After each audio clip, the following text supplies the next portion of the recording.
duduk di atas rel kereta. Sedikit pun tidak sadar bahwa di belakangnya ada sebuah kereta yang siap menabraknya. Temannya berteriak padanya untuk segera beranjak dari sana. "Kenny!" Sedetik kemudian. "Wow, bagaimana kau bisa melakukannya?" Xiaomei mengira si anak hanya melakukan sebuah prank. Tapi anak itu berkata bahwa ia sedang menunggu ibunya. Ibu berkata kalau suatu saat aku tersesat, aku hanya perlu menunggunya di tempat yang sama. Xiaomei adalah seorang perempuan yang dapat bicara dengan arwah. Ketika ia melihat sesuatu di belakang bocah kecil itu, tiba-tiba tersadar bahwa anak yang berada di hadapannya itu telah tiada. Saat ia melihat ke belakang, anak laki-laki itu telah menghilang. Sesampainya di rumah, Xiaomei mencari berita bulan Oktober tahun lalu di internet. Sebuah mobil pribadi tabrakan dengan kereta api, merenggut nyawa bocah laki-laki tadi. Suaminya tak paham lalu bertanya padanya, "Mengapa ia masih berkeliaran di tengah kita? Hantu tidak kenal waktu." Bocah itu sedang menunggu ibunya. Xiaomei memutuskan untuk menolong bocah malang itu. Bila tidak maka bocah itu akan terus menunggu. Hari kedua, Xiaomei kembali ke pinggiran rel kereta. Bocah kecil itu masih belum beranjak. "Apakah kamu masih ingat denganku? Aku ingin ibuku. Aku tahu di mana ibumu berada. Apakah kamu mau mencarinya bersamaku?" Tapi ia berkata kalau aku tersesat, aku harus menunggu di tempat yang sama. "Tapi ibumu tidak tahu harus mencarimu kemana. Mungkin, kamulah yang harus mencarinya." Baiklah. Anak itu rupanya tertarik dengan gantungan laba-laba yang ada di mobil Xiaomei. Karena di mobil ibunya juga ada. Tapi ketika ia ingin mengambilnya, ibunya marah. Segera mereka tiba di tempat kerja ibunya. Setelah bertanya sana-sini, ternyata ibunya pergi ke pengadilan, tidak masuk kantor. Sesampainya di depan pengadilan, Xiaomei melihat ibu si bocah itu sedang menangis pilu. Tapi bocah laki-laki itu mengira ibunya masih marah padanya. Xiaomei ingin sekali meluruskan kesalahpahaman ini. Ia pun membawa si bocah kecil ke toko barang antiknya, meminta bantuan kakaknya untuk merawat si bocah. Sebab bocah itu tidak tahu bahwa ia telah meninggal. Ketika tidak ada yang membantu untuk memenuhi keinginannya, maka jiwanya akan tersiksa selamanya. Sang kakak mencoba menyapa bocah laki-laki itu, tidak tahu bahwa dirinya salah memalingkan pandangan. Bocah itu merasa si kakak adalah orang yang aneh. Xiaomei pun berbohong dengan memberitahu bahwa si kakak adalah orang buta. Xiaomei pun menemukan alamat rumah si bocah, lalu memberitahu maksud dan tujuan kedatangannya. Orang tuanya tentu saja tidak percaya dengan perkataan Xiaomei. Sang ayah mengira Xiaomei adalah seorang dukun penipu. Tapi sang ibu memperlakukan Xiaomei dengan ramah. Xiaomei berkata kepada sang ibu bahwa anaknya sedang menunggunya. Putranya bahkan tidak tahu bahwa dirinya telah tiada. "Bila ibu bersedia, aku bisa membantumu untuk berbicara dengannya." Setelah mengetahuinya, ibu si bocah sangat terkejut. Namun ia malah menolak bantuan Xiaomei. Karena ia tidak berani lagi untuk berurusan dengan kejadian yang menyayat perasaannya itu. Xiaomei hanya bisa meninggalkan kartu namanya. Pergi dengan putus asa. Sesampainya Xiaomei di rumah, ia sedang makan malam bersama keluarga. Tiba-tiba televisi di ruang tamu menyala. Setelah Xiaomei melihat si bocah, ia memperkenalkan suaminya kepadanya, dan menyuruh suaminya untuk menyapa si bocah. "Hai, Kenny." "Hai." Pagi hari kedua, ayah si bocah pergi ke toko antik Xiaomei. Dia memperingati Xiaomei agar tidak mengusik keluarganya. Sejak kedatangannya di hari itu, istrinya terus menangis. Ia mengira Xiaomei telah memanfaatkan orang yang telah meninggal untuk menipu. Kemudian sang ayah pergi dengan amat marah. Saat itu, teman si bocah datang ke toko antik. Ia memberitahu Xiaomei, dirinya tidak akan pergi bermain lagi di sekitar rel kereta. Karena ibunya berkata, bocah laki-laki itu sudah tiada.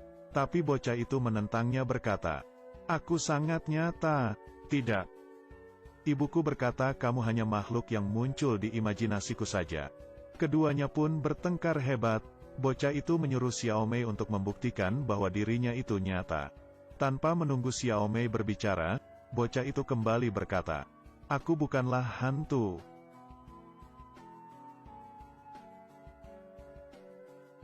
Xiaomei segera keluar mengejarnya. Setelah sekian lama mencari akhirnya menemukan bocah itu. Xiaomei bertanya kepadanya, "Apakah kau tahu arti dari meninggal?" "Kura-kura peliharaanku meninggal. Ketika aku terbangun, ia sudah menghilang. Ketika aku mencarinya, ayah berkata bahwa ia telah meninggal. Lalu ia membuang kura-kura itu. Bahkan aku belum mengucapkan salam perpisahan padanya. Apakah aku juga bisa terlupakan seperti kura-kura itu? Tidak, semua orang mengingatmu. Apakah aku sudah tidak bisa melihat mereka semua? Ayahku, ibuku, dan adik perempuanku. Kamu punya kesempatan untuk mengucapkan salam perpisahan kepada mereka. Tapi aku tidak ingin berpisah dengan mereka. Aku akan kesepian." Saat itu, nenek Xiaomei tiba-tiba muncul. Setelah Xiaomei memalingkan pandangannya, bocah di sampingnya tiba-tiba menghilang. Di perjalanan pulang bersama neneknya, sang nenek membeli gantungan laba-laba yang sama persis. Xiaomei kembali menengok ke belakang. Melihat bocah itu bersembunyi di belakang kaca. Ia pun meninggalkan sang nenek dan mengejar si bocah itu. Tapi sang anak lagi-lagi menghilang. Saat itu juga, bocah itu telah pulang ke rumahnya. Mendekat ke wajah ibunya lalu berkata, "Ibu, apakah kau marah padaku?"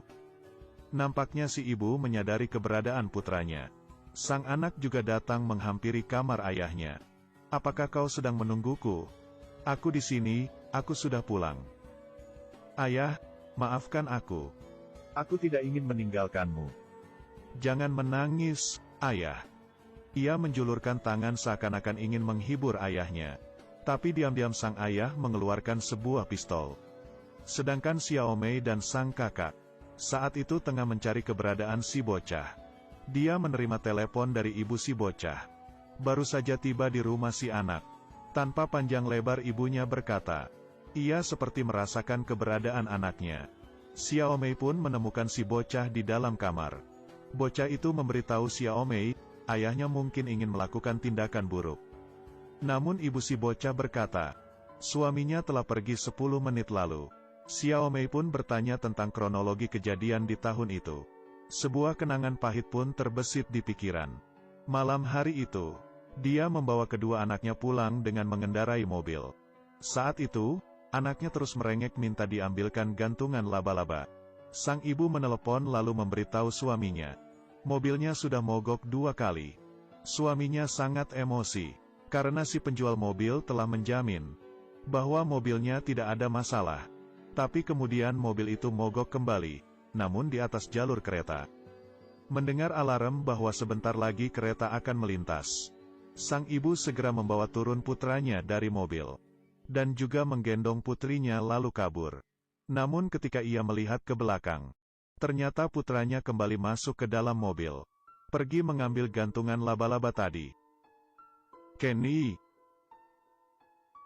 Setelah mendengar kronologi kejadian itu, Xiaomei mengambil kesimpulan bahwa sang ayah pasti pergi mencari si penjual mobil untuk balas dendam. Kemudian, bocah itu menemukan ayahnya. Ayah, sudah jangan marah. Mari kita pulang, oke? Sang ayah turun dari mobil, lalu bertarung dengan si penjual mobil keparat itu. Beruntung Xiaomei dan suaminya datang tepat waktu.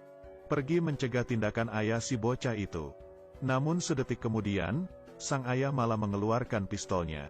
Xiaomei pun segera menahan aksi sang ayah, dan memberitahu apa yang sedang dikatakan putranya. Kamu pernah mengajarkannya agar mengumpulkan semua perasaan buruk menjadi sebuah bola besar, lalu menendangnya jauh sampai ke bulan. Dia memohon agar kamu juga melakukan hal yang sama sekarang. Mendengar itu semua, sang ayah menangis sambil menurunkan pistolnya. Sang anak berlari ke arah ayahnya lalu memeluknya. Semuanya akan baik-baik saja, ayah. Semuanya akan baik-baik saja. Tak lama kemudian Xiaomei membawa bocah itu pulang ke rumahnya, dan mengucapkan salam untuk terakhirnya kepada sang ibu. Xiaomei memberitahu sang ibu, putranya sekarang dapat pergi dengan tenang. Dia selama ini mengira bahwa ibunya masih memarahinya.